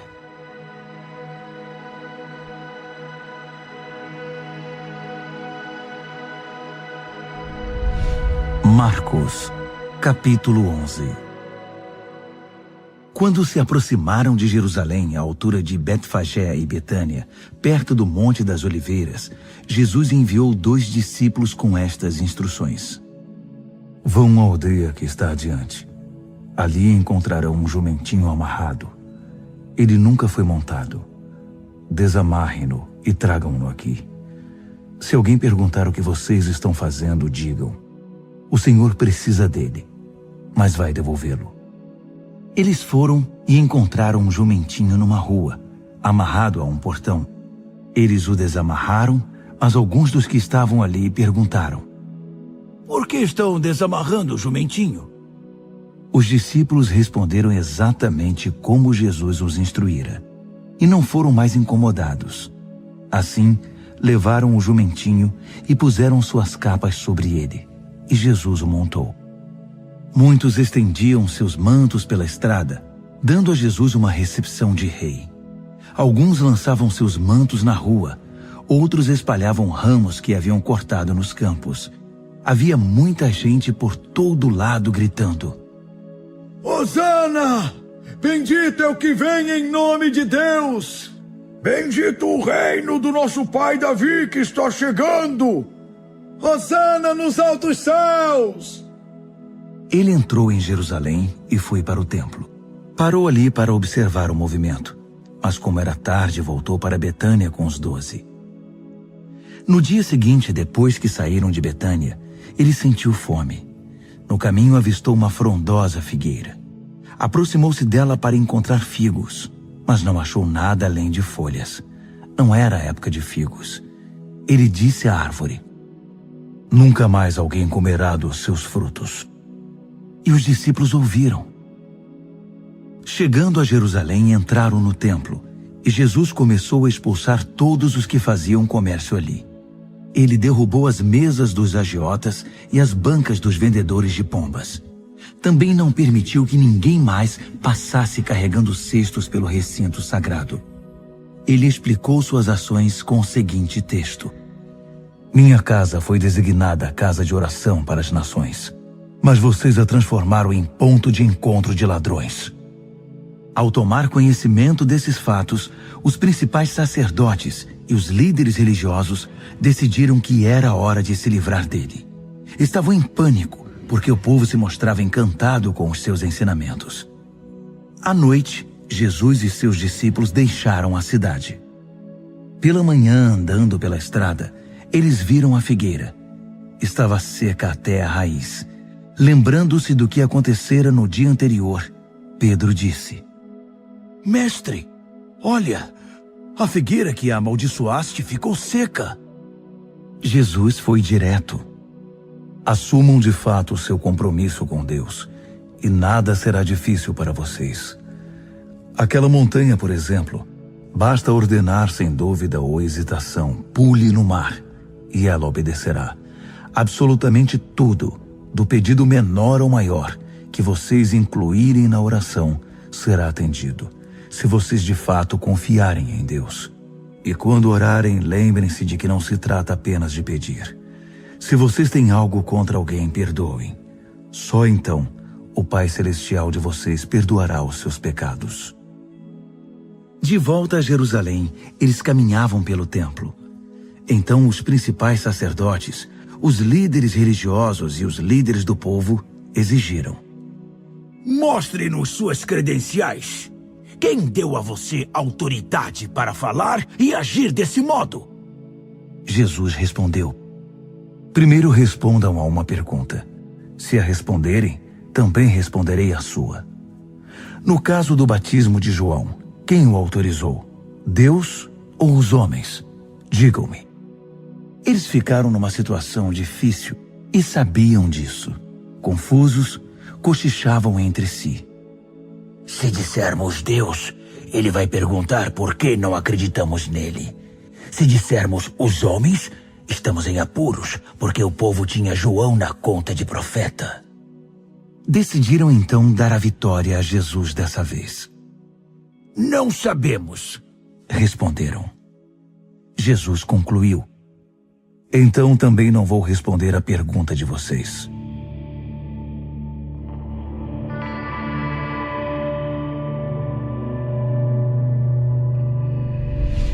Marcos, capítulo 12. Em seguida, Jesus começou a lhes contar algumas histórias. Um homem plantou uma vinha, cercou-a, fez um tanque de espremer uvas, construiu uma torre de vigilância, arrendou-a aos lavradores e saiu em viagem. Quando chegou a época da colheita, ele enviou um empregado para receber sua parte nos lucros. No entanto, os lavradores o agarraram, espancaram e mandaram embora de mãos vazias. Ele mandou outro empregado que também foi agredido e humilhado. Depois enviou outro, que foi assassinado. O mesmo aconteceu com muitos outros. Uns foram agredidos, outros assassinados. Restava apenas um que podia ser enviado, seu filho amado. Já quase sem esperanças, decidiu enviar o próprio filho, pensando: meu filho eles vão respeitar. Mas os lavradores perceberam a oportunidade. Esfregaram as mãos cheios de cobiça e disseram: esse é o herdeiro. Vamos matá-lo e ficar com a vinha. Então o agarraram e mataram, e depois jogaram o corpo fora da vinha. O que vocês acham que o proprietário da vinha irá fazer? Isso mesmo. Vai se livrar dessa gente. Depois arrendará a vinha a outros. E vocês podem confirmar nas Escrituras. A pedra que os pedreiros rejeitaram é agora a principal. Isso é obra de Deus. Nós esfregamos os olhos, custando a crer nisso. Percebendo que o recado era para eles, os líderes religiosos quiseram prendê-lo na hora. Mas como estavam receosos da opinião pública, acharam melhor recuar. Por isso saíram dali tão rápido quanto puderam. Os mesmos líderes enviaram alguns fariseus e partidários de Herodes, certos de que iriam incriminá-lo. Eles disseram: mestre, conhecemos a sua integridade. Sabemos que o senhor não se importa com a opinião popular, não explora seus discípulos e ensina o caminho de Deus com muito zelo. Diga-nos com toda a honestidade, é correto pagar impostos a César? Jesus percebeu de imediato a malandragem e disse: qual a razão desse joguinho? Por que tentam me pegar com essas armadilhas? Vocês têm uma moeda? Deixe-me vê-la. Eles lhe entregaram uma moeda. Quem é este que aparece na moeda? Que nome está gravado nela? César, disseram. Jesus concluiu: deem a César o que lhe pertence, e deem a Deus o que lhe é devido. Eles ficaram de boca aberta, sem saber o que responder. Alguns saduceus, o grupo que nega a ressurreição, perguntaram a Jesus: mestre, Moisés escreveu que se um homem morre sem filhos, o irmão dele é obrigado a se casar com a viúva e ter filhos com ela. Pois bem, havia 7 irmãos. O primeiro casou-se e morreu sem filhos. O segundo casou-se com a viúva. Ele morreu, mas também não teve filhos. O mesmo aconteceu com o terceiro. De fato, os 7 se casaram com ela, mas nada de filhos. Por fim, a mulher morreu. A pergunta é esta: na ressurreição, de quem ela será esposa? Afinal, ela foi casada com cada um deles. Jesus respondeu: vocês estão raciocinando errado e vou dizer por quê. Primeiro, não conhecem as Escrituras. Segundo, não sabem como Deus atua. Depois da ressurreição, o casamento já não mais existirá. Assim como os anjos, toda a nossa atenção estará em Deus. Com respeito à ressurreição dos mortos, vocês nunca leram as Escrituras? Vejam que Deus, de dentro da sarça, disse a Moisés: Eu sou, não eu era, o Deus de Abraão, o Deus de Isaque e o Deus de Jacó. O Deus vivo é o Deus dos vivos, não dos mortos. Portanto, vocês não sabem de nada. Um dos líderes religiosos, depois de acompanhar os debates e perceber como Jesus era incisivo em suas respostas, fez uma pergunta. Qual é o mais importante de todos os mandamentos? Jesus respondeu. O primeiro em importância é o seguinte: ouça, Israel, o Senhor seu Deus é único. Ame o Senhor seu Deus com toda a paixão, toda a fé, toda a inteligência e todas as forças. E o segundo é: ame o próximo como a você mesmo. Não há nenhum outro mandamento que se compare a esses. Um líder religioso disse: Que resposta maravilhosa, mestre! Tão lúcida e precisa. Deus é único e não há outro. Devemos amá-lo com toda a paixão, inteligência e forças e amar ao próximo como a nós mesmos. Isso é melhor que qualquer oferta ou sacrifício. Quando Jesus percebeu como aquele homem era sábio, comentou: Você está quase lá, quase no reino de Deus. A partir daquele momento, ninguém mais ousou fazer perguntas a Jesus. Enquanto ensinava no templo, Jesus perguntou: Como podem os líderes religiosos ensinar que o Messias é filho de Davi, quando todos sabemos que Davi, inspirado pelo Espírito Santo, disse: Deus disse ao meu Senhor: Assente-se aqui ao meu lado direito até que eu faça dos seus inimigos um descanso para os pés. Davi declara que o Messias é seu mestre. Como pode, então, o Messias ser também seu filho? A multidão estava maravilhada com o que ouvia. Ele continuou a ensinar. Cuidado com os líderes religiosos. O prazer deles é ostentar títulos acadêmicos, receber elogios publicamente, desfrutar posições de destaque e assentar-se nos lugares principais durante o serviço religioso. Além disso, o tempo todo eles exploram os fracos e indefesos. Quanto mais oram, pior fica a situação deles. Mas no fim, eles irão pagar por tudo isso. Assentado atrás de um gasofilácio, ele observava o povo depositar dinheiro na hora da coleta. Os ricos faziam ofertas vultosas, mas uma viúva pobre aproximou-se e ofertou 2 pequenas moedas, uns míseros centavos. Jesus chamou os discípulos em particular e comentou: A verdade é que essa viúva pobre deu uma oferta maior que a dos demais. Todos os outros deram do que não precisavam. Ela fez uma extravagância, algo que não podia fazer. Deu tudo o que possuía.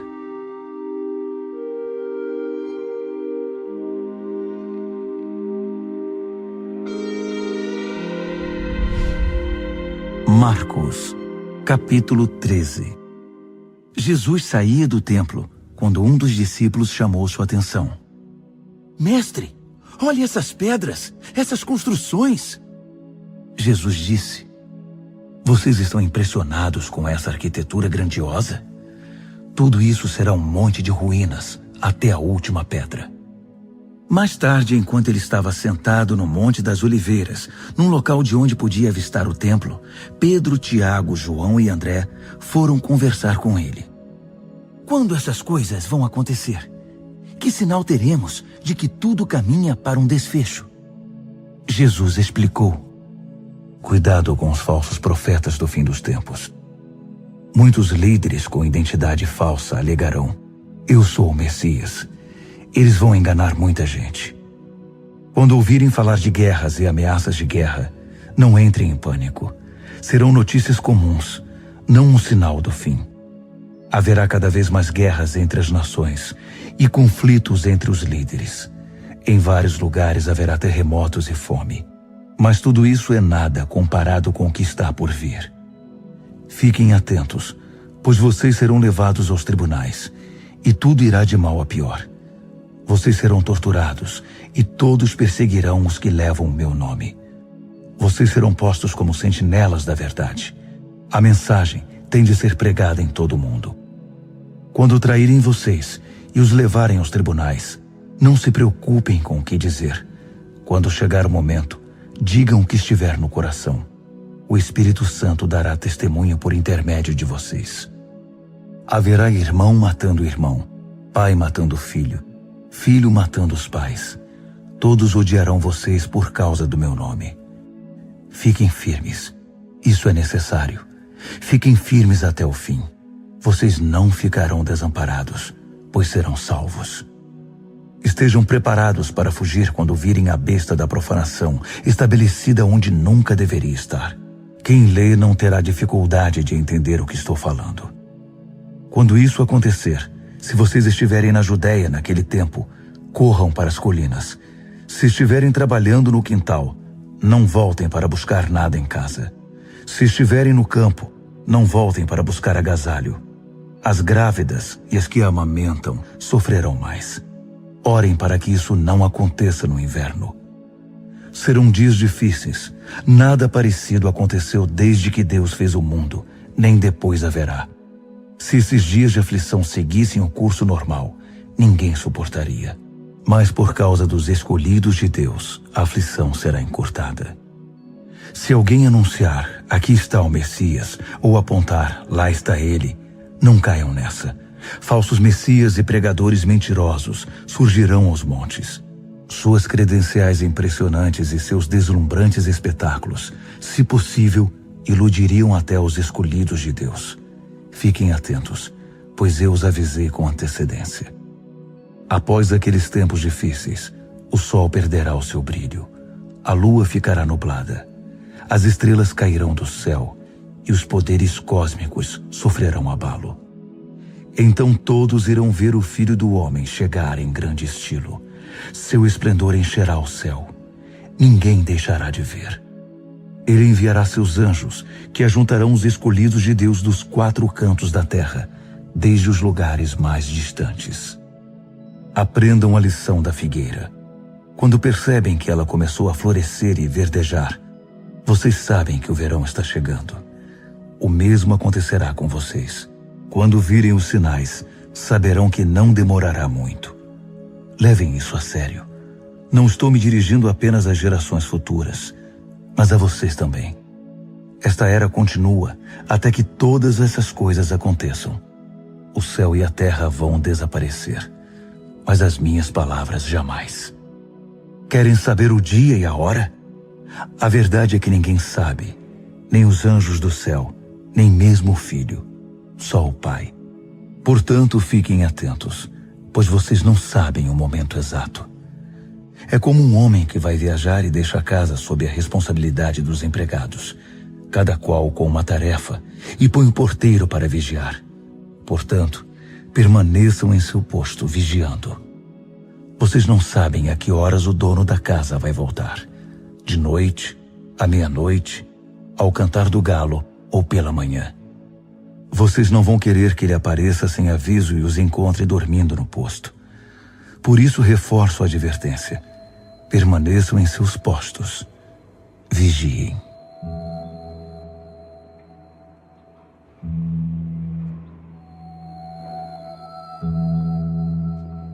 Marcos, capítulo 14. Dali a 2 dias começaria a festa da Páscoa, com 8 dias de duração, e a festa dos pães sem fermento. Os principais sacerdotes e líderes religiosos estavam procurando um modo de prender Jesus e matá-lo. Eles concordaram em que não deveriam fazer isso durante a semana da Páscoa. Não queremos iniciar uma guerra, disseram. Jesus estava em Betânia como convidado de Simão, o leproso. Enquanto jantava, uma mulher apareceu com um frasco de perfume muito caro. Abrindo o frasco, ela derramou o perfume sobre a cabeça de Jesus. Alguns convidados ficaram indignados. Que desperdício! Esse perfume poderia ser vendido pelo valor do salário de 1 ano e o dinheiro distribuído entre os pobres. Eles fuzilavam a mulher com os olhos. Jesus, porém, disse: Deixem-na em paz. Por que vocês a incomodam? Ela acaba de fazer algo tão maravilhoso para mim. Os pobres estarão sempre aí, todos os dias, mas eu não. Sempre que quiserem, poderão fazer algo por eles, mas não para mim. Ela fez o que pôde, quando pôde. Ungiu meu corpo para o sepultamento. Tenho certeza de uma coisa: em qualquer lugar do mundo em que a mensagem for pregada, o que ela fez aqui será lembrado e admirado. Então Judas Iscariotes, um dos 12, procurou o sacerdote principal, determinado a trair Jesus. Eles mal podiam acreditar no que ouviam e lhe prometeram uma boa recompensa. Ele ficou apenas esperando o momento certo de entregá-lo. No primeiro dia da festa dos pães sem fermento, dia de preparar o sacrifício da Páscoa, os discípulos perguntaram a Jesus: "Onde queres que preparemos a ceia da Páscoa?" Ele orientou 2 dos discípulos: "Vão para a cidade. Um homem com um jarro de água encontrará vocês. Sigam-no. Perguntem ao proprietário da casa em que ele entrar. O mestre quer saber em qual aposento ele poderá comer a ceia da Páscoa com seus discípulos. O homem mostrará a vocês uma sala no 2º andar, espaçosa, limpa e arrumada. Façam ali os preparativos." Os discípulos foram para a cidade e tudo aconteceu como ele lhes dissera. Eles prepararam ali a refeição pascal. Depois do pôr do sol, ele chegou com os 12. Quando estavam à mesa, Jesus disse: "Tenho algo difícil, mas importante a dizer. Um de vocês me trairá. Alguém que, neste momento, come comigo." Chocados, começaram a dizer um após o outro: "Eu não!" Ele respondeu: "É um dos 12, alguém que come sempre comigo. O Filho do Homem sofrerá a dor da traição, já prevista nas Escrituras. Até aí nenhuma surpresa. Mas ai do traidor do Filho do Homem. Melhor que ele nunca tivesse nascido." Durante a refeição, depois de tomar o pão e abençoá-lo, Jesus o partiu, deu-o aos discípulos e disse: "Tomem, isto é meu corpo." Tomando o cálice e dando graças a Deus, entregou-o a eles também, e todos beberam. Ele disse: "Isto é meu sangue, a nova aliança de Deus, derramado em favor de muitos. Não beberei vinho outra vez até o dia em que o beber no reino de Deus." Então eles cantaram um hino e foram para o Monte das Oliveiras. Jesus alertou-os: "Por causa do que vai acontecer comigo, vocês irão se dispersar. Isso é para cumprir um texto das Escrituras que diz: Vou ferir o pastor, e as ovelhas ficarão desorientadas. Mas depois que eu ressuscitar, irei adiante de vocês para a Galileia." Mas Pedro, todo afoito, declarou: "Ainda que todo mundo fuja, eu não fugirei." Jesus respondeu: "Não tenha tanta certeza. Ainda esta noite, antes que o galo cante 2 vezes, você vai me negar 3 vezes." Pedro protestou, falando sem pensar: "Ainda que eu tenha de morrer contigo, jamais te negarei." Todos os outros disseram o mesmo. Então eles foram para um jardim chamado Getsêmani. Jesus disse aos discípulos: "Fiquem aqui, enquanto vou orar mais adiante." Levando consigo Pedro, Tiago e João, ele mergulhou em grande agonia e declarou: "A tristeza que sinto é uma tristeza de morte. Fiquem aqui e vigiem comigo." Indo um pouco mais adiante, prostrou-se no chão e orou: "Paizinho, Pai, tu podes me livrar. Afasta este cálice de mim. Mas, por favor, não seja o que eu quero, mas sim o que tu queres." Quando voltou aos discípulos, encontrou os 3 dormindo e disse a Pedro: "Simão, você veio para dormir? Não pode aguentar nem 1 hora? Fiquem atentos. Orem sempre para que não caiam em tentação antes mesmo de perceber o perigo. Uma parte de você está disposta a fazer qualquer coisa por Deus, mas a outra parte simplesmente não reage. Depois disso, voltou ao seu lugar e fez a mesma oração. Retornando mais uma vez, ele os encontrou dormindo.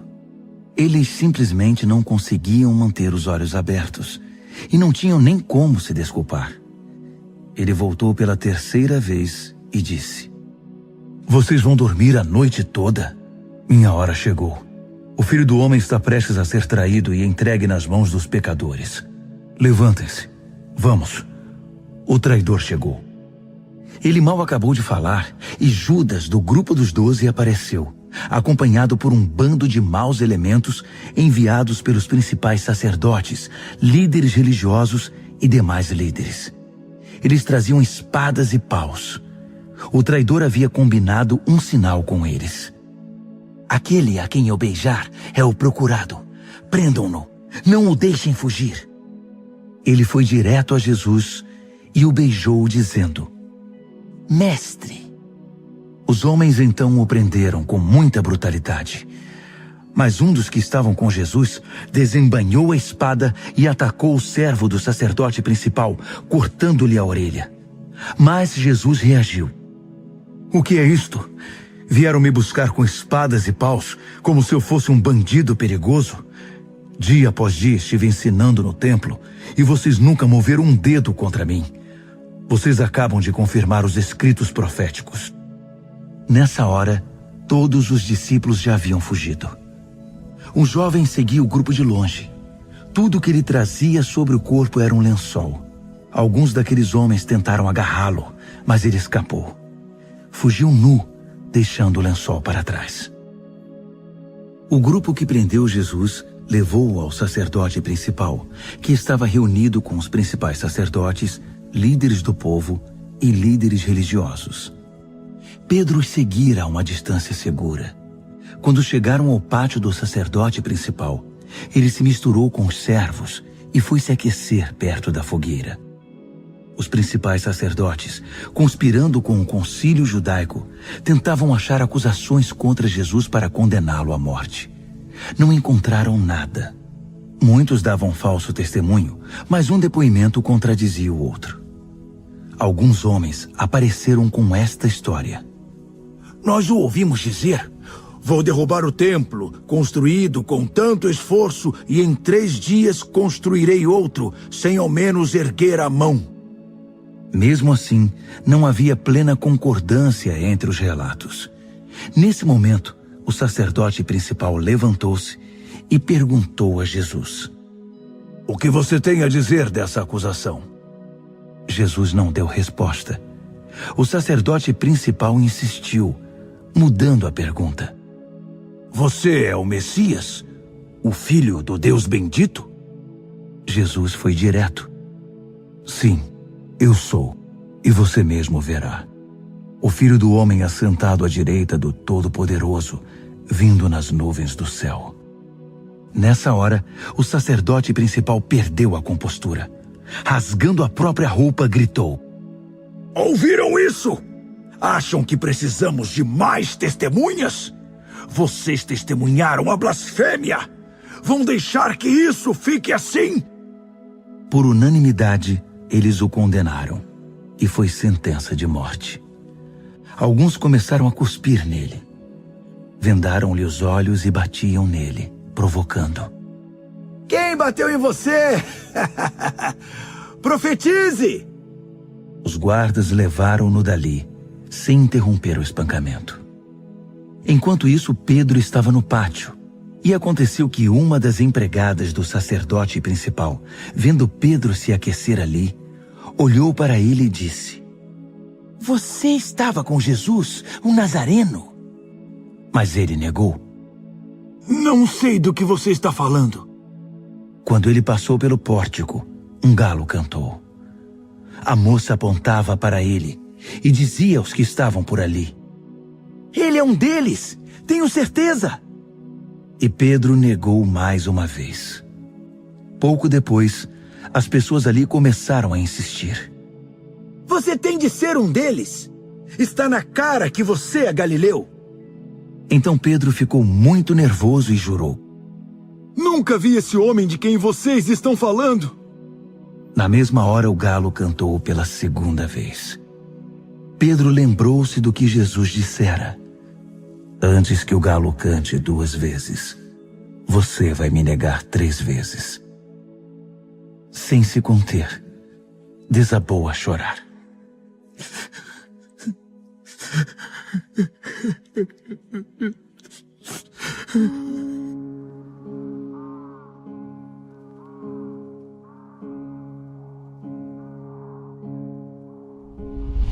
Marcos, capítulo 15. À primeira luz do dia, os principais sacerdotes, os mestres da lei e os líderes religiosos convocaram uma sessão com todo o concílio judaico. Eles amarraram Jesus com cuidado e foram levá-lo a Pilatos. Pilatos perguntou: Você é o rei dos judeus? Jesus respondeu: se você diz. Os principais sacerdotes derramaram diante do governador um dilúvio de acusações. Pilatos insistiu: Você não vai responder nada? São muitas acusações. Mesmo assim, ele ficou em silêncio. Pilatos ficou impressionado. Havia o costume de se libertar um prisioneiro na festa, qualquer um que o povo pedisse. Na ocasião, havia outro prisioneiro chamado Barrabás, preso com revoltosos que haviam cometido assassinato num levante contra Roma. A multidão logo iria apresentar seu pedido, e Pilatos se antecipou a eles. Vocês querem que eu liberte o rei dos judeus? O governador sabia que fora por pura inveja que os sacerdotes haviam entregado Jesus. No entanto, os principais sacerdotes haviam orientado a multidão para que pedissem a libertação de Barrabás. Mas Pilatos perguntou: Então, o que farei com este homem que vocês chamam rei dos judeus? Eles gritaram: Crucifique-o! Pilatos objetou: Mas por qual crime? Contudo, eles gritavam ainda mais alto: Crucifique-o! Pilatos atendeu ao pedido da multidão. Libertou Barrabás e entregou Jesus para ser açoitado e crucificado. Os soldados levaram Jesus ao palácio, chamado Pretório, e reuniram uma tropa inteira. Vestiram-no com um manto de púrpura e puseram uma coroa de espinhos na cabeça dele. Então, começou a zombaria. Viva o rei dos judeus! Eles lhe batiam na cabeça com um bastão, cuspiam nele e se ajoelhavam diante dele, como se o reverenciassem. Quando cansaram das chacotas, tiraram-lhe o manto de púrpura e o vestiram de novo com as suas roupas. Então o levaram para crucificá-lo. Um homem estava passando de volta do trabalho, Simão de Cirene, pai de Alexandre e Rufo. Eles o obrigaram a carregar a cruz de Jesus. Os soldados levaram Jesus ao Gólgota, que significa colina da caveira. Ofereceram-lhe vinho misturado com mirra para aliviar a dor, mas ele não aceitou. Então o pregaram na cruz. Depois fizeram um sorteio para ver quem ficaria com suas roupas. Jesus foi crucificado às 9 horas da manhã. A acusação, o rei dos judeus, foi escrita numa placa. Com ele crucificaram 2 criminosos, um à direita e outro à esquerda. Os que passavam caçoavam, sacudindo a cabeça e ironizando. Você alegou que poderia destruir o templo e reconstruí-lo em 3 dias? Mostre agora seu poder! Salve-se! Se você é mesmo o Filho de Deus, desça da cruz! Os principais sacerdotes e os líderes religiosos também estavam ali, misturados ao povo, divertindo-se e zombando de Jesus. Ele salvou os outros, mas não pode se salvar. Ele é mesmo o Messias, o rei de Israel? Então, desça da cruz e todos nós acreditaremos em você. Até os que estavam crucificados com ele participavam da zombaria.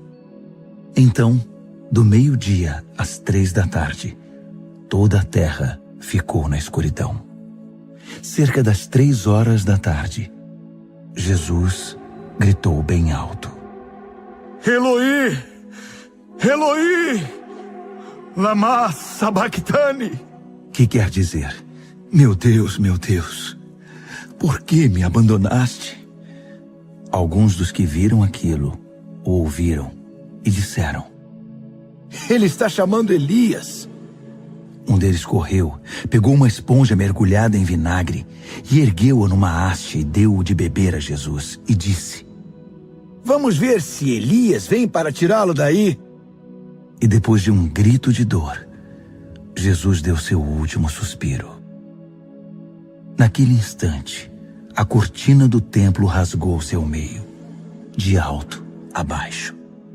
Quando o capitão da guarda viu que Jesus já não respirava mais, exclamou: Ele era o Filho de Deus. Algumas mulheres observavam à distância. Entre elas Maria Madalena, Maria, mãe do jovem Tiago e de José, e Salomé. Quando Jesus estava na Galileia, elas o seguiam e serviam e tinham vindo com ele para Jerusalém. Mais tarde, sendo o dia da preparação, isto é, a véspera do sábado, apareceu José de Arimateia, membro respeitado do concílio judaico. Ele aguardava com expectativa a vinda do reino de Deus. Enchendo-se de coragem, procurou Pilatos e pediu o corpo de Jesus. Pilatos duvidou que ele tivesse morrido tão rapidamente e mandou o capitão verificar se Jesus estava de fato morto. Com a garantia do capitão, ele entregou o corpo a José. José havia comprado um lençol de linho.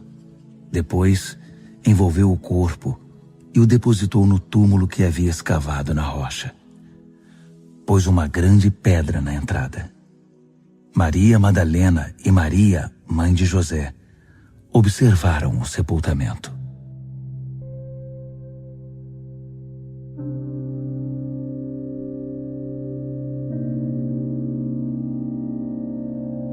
Marcos, capítulo 16. Passado o sábado, Maria Madalena, Maria, mãe de Tiago e Salomé trouxeram especiarias para embalsamar Jesus.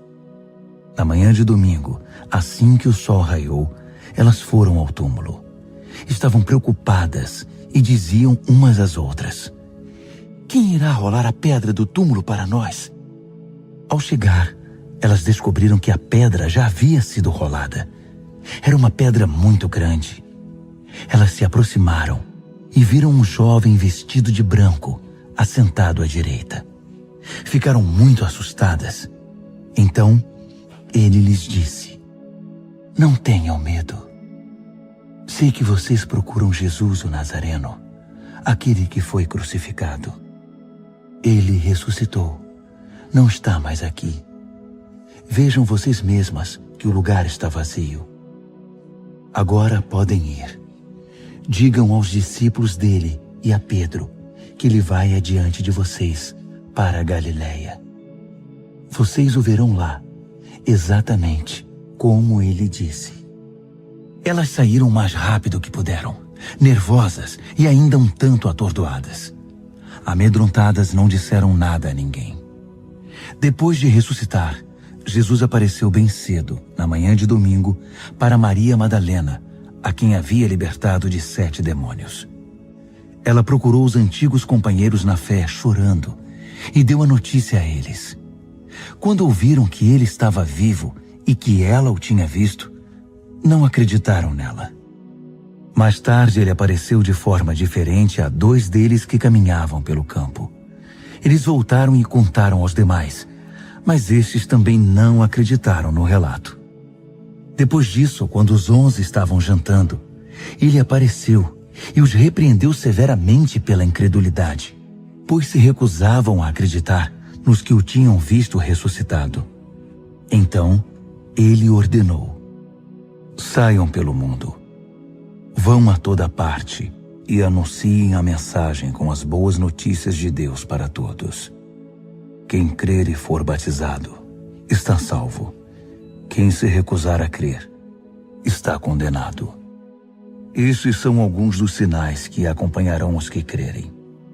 Eles vão expulsar demônios em meu nome, falar em novas línguas, pegar em serpentes e até beber veneno sem que nada lhes aconteça. Também vão impor as mãos sobre os enfermos e curá-los. Então o Senhor Jesus, depois de orientá-los, foi elevado ao céu e assentou-se ao lado de Deus no lugar da mais alta honra. Os discípulos saíram por toda parte pregando. O Senhor trabalhava com eles, confirmando a mensagem com provas inquestionáveis.